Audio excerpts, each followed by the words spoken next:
reading Gurdjieff. Reading about Gurdjieff right now. Literally just gonna do that.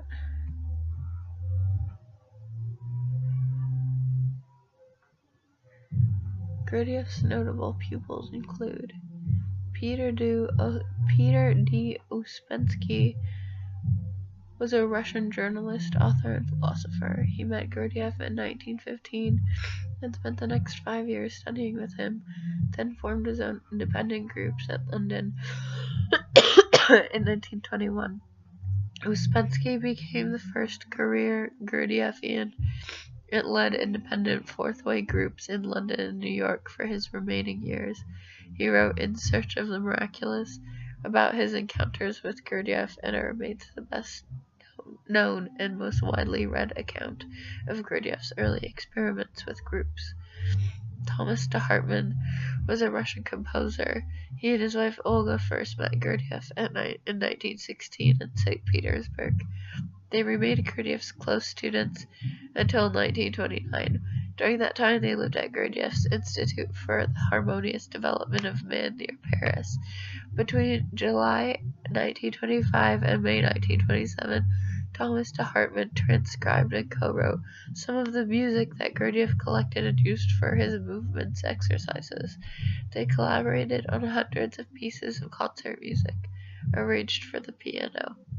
This concert music was first recorded and published privately from the 1950s to 1980s, then first issued publicly as the music of Gurdjieff de Hartmann. Thomas de Hartmann, piano by Triangle Records, with 49 tracks on 4 vinyl discs in 1998.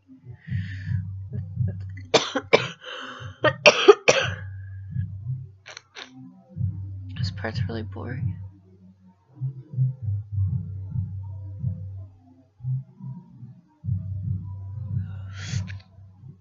I know, I'll read some about Quakers. You're gonna love that. Quakers are very interesting.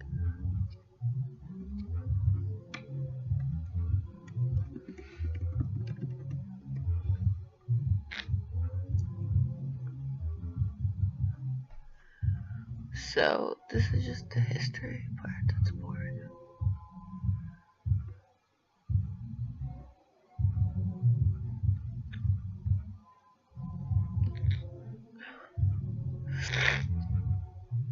Oh, this is an interesting part. Quakers traditionally use numbers to denominate the names of the months and days of the week, something they call the plain calendar. This does not use names of calendar units derived from the name of pagan deities. The days begin with first day, which is Sunday, and ends on the 7th day, Saturday, and months run from first month, January, to 12th month, December. This is based on the terms used in the Bible, e.g., Jesus Christ's followers went to the tomb early on the first day of the week. The plain calendar emerged in the 17th century in England, and the Puritan movement became closely identified with Friends by the end of the 1650s, and was commonly employed into the 20th century. It is less commonly encountered today. The term first day school is commonly used for what is called by most churches Sunday school. In common with other Christian denominations derived from the 16th century Puritanism, many Friends do not observe religious festivals, e.g. Christmas, Lent, or Easter, but instead believe that Christ's birth, crucifixion, and resurrection should be commemorated every day of the year.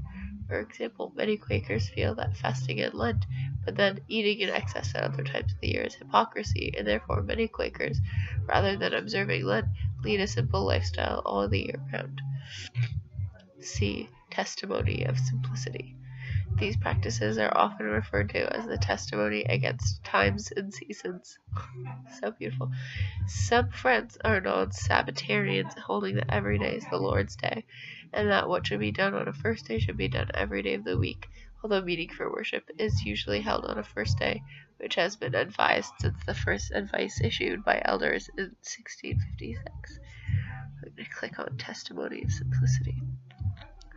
The testimony of simplicity is a shorthand description of the actions generally taken by members of the religious society of Friends to testify or bear witness to their beliefs that a person ought to live a simple life in order to focus on what is most important and ignore or play down what is least important. Friends believe that a person's spiritual life and character are more important than the quantity of goods he possesses or his monetary worth. Friends also believe that one should use one's resources, including money and time, deliberately in ways that are most likely to make life truly better for oneself and others. The word testimony describes the way that Friends testify or bear witness to their beliefs in their everyday life. A testimony is therefore not a belief, but is committed action arising out of Friends' religious experience. Testimony to simplicity includes the practice among Quakers, members of the Religious Society of Friends, of being more concerned with one's inner condition than one's outward appearance, and with other people more than oneself.